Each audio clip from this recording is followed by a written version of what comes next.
Hello friends,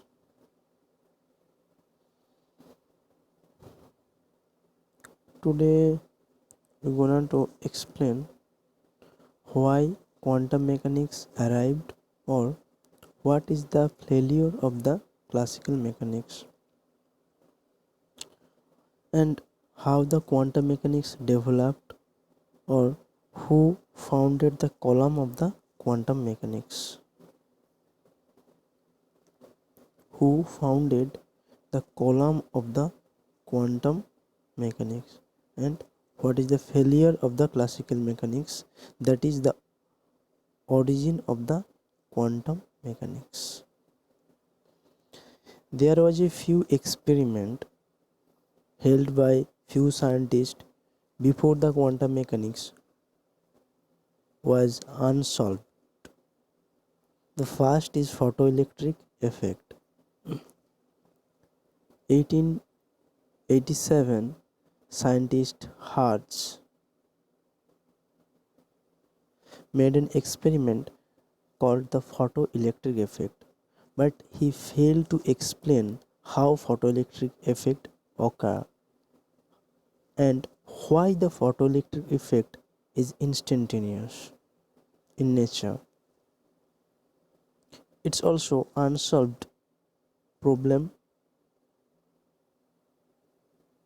And then the black body radiation. The classical mechanics failed to explain the black body radiations. Two scientists, Rayleigh Jeans, LEIGH, Rayleigh and Jeans, and Wines, they both failed to explain the black body radiations. Although they explain the higher order wavelength and the lower order wavelength differently, but they simultaneously fail to prove the explanations of black body radiation. And then there was a unsolved problem of analysis of spectrum of hydrogen atom. Classical mechanics failed to explain the spectrum of hydrogen atom and also failed to explain the stability of atom. In case of Maxwell electricity and magnetism, Maxwell said that any charged particle in motion will radiate energy. In case of atom, electron is orbiting around the nucleus containing positive charge, and by Maxwell equations the electron will radiate charge as it is circulating, and one time it will lose its whole energy and fall into nucleus, and the atom will be destroyed. But it's not happen in general case. Then why the atom is stable? Here also classical mechanics fail to explain the stability of atom. Then happened in 1900, a scientist, Max Planck, give a new idea, new concept to explain the black body radiations. He first says that energy of photon, energy of photon is quantized. That means every photon has a energy integral multiple of a constant energy, quantized, that is called h nu. That means every photon can have energy n h nu. N means 1 2 3 dot dot dot, but no photon can have energy 1.5 h nu. That is called the quantization of energy. Every photon is a packet of energy. This idea of quantization of energy succeed the Max Planck to explain the black body radiations. Then after 5 years, using the same concept, Einstein explained the photoelectric effect. He also said that the electron orbiting in a around a nucleus will absorb a particular amount of energy. That is, it cannot absorb 1.5 h nu or 1.3 h nu. It will either absorb h nu, 2 h nu, and etc. And thus, he succeed to explain the concept of photoelectric effect, and it's bring a Nobel Prize for him.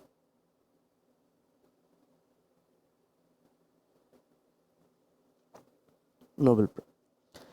And again in 1913, the same idea again used to explain the spectrum of hydrogen atom and the stability of an atom. Bohr used the concept of quantizations. He said that the orbit of electron is quantized. When a electron orbiting in a orbit, it will neither absorb energy nor radiate energy. The energy state is quantized. When an electron absorbs energy, then it will go from one orbit to another orbit. And again, when it will come higher orbit to lower orbit, it will radiate the same amount of energy. Thus, in 1913, Bohr succeed to explain the spectrum of hydrogen atom and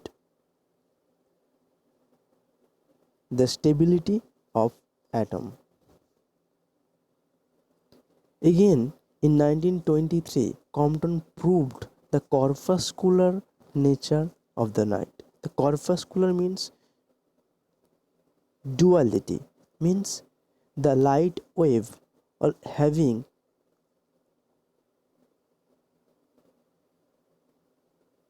particle nature as well as wave nature. Geometrical optics proved the wave nature of light, and the Compton effect proved the particle nature of the light. Through this particle aspect of wave concluded a wonderful breakthrough that wave exhibit particle behavior in microscopic scale. From here, the quantum mechanics origin. Although the thumb of quantum mechanics was established in 19th century when Max Planck used E equals to h nu. Again in 1923, de Broglie proved that wave particle duality, that is, like as light having the dual aspect, it's act as a particle and wave.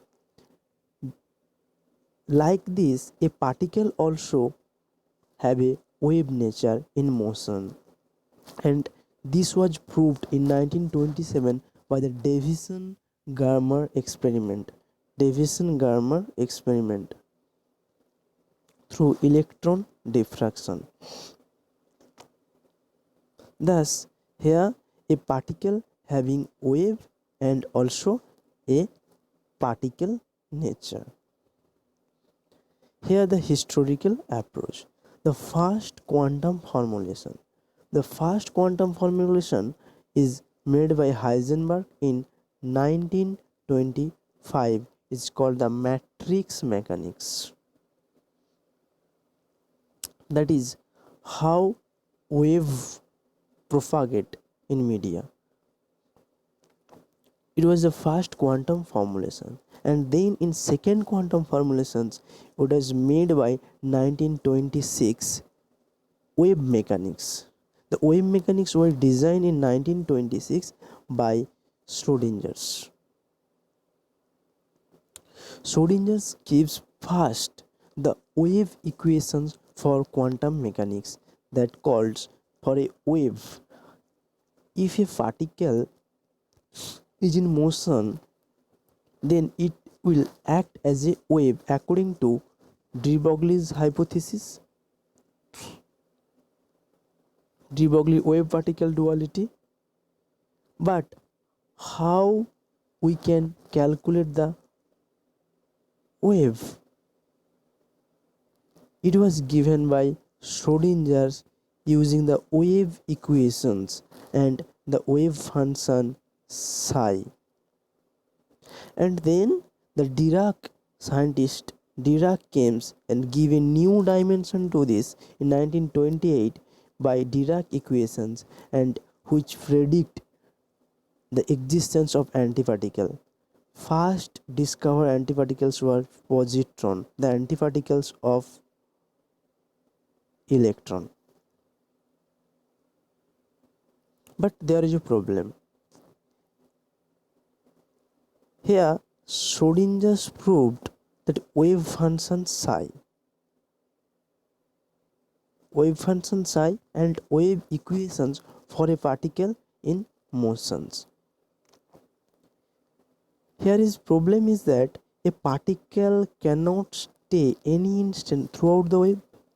If it is an wave at any instant t, where is particle actually located? How I will calculate? The what to do the wave functions? What to do with the wave functions? And even the giant of physics, Albert Einstein, failed. What to do with that wave functions? Later, a young scientist, Max Born, named Max Born, solved it by Born interpretations. Born interpretation, that the problem occurring about the wave functions is solved by Max Born. Born said that to use the probability density of the wave function, that is probability density of the wave function. This simple idea make Einstein jealous. Thus, quantum mechanics wielded the probability density denotes the positions of the particle. So for that things, in case of quantum mechanics, we use to calculate the probability of behavior of any particle, not the exact locations or exact positions, the exact things what we measure in case of classical mechanics. This is the difference between the classical mechanics and the quantum mechanics, and the problem which was unsolved using the classical mechanics is solved in a new dimensions in it called the microscopic dimensions called the quantum mechanics. Thus, the backbone of the quantum mechanics was formed within 1900 to 1930, and then it's now where we are. Thank you. Like and subscribe my channel.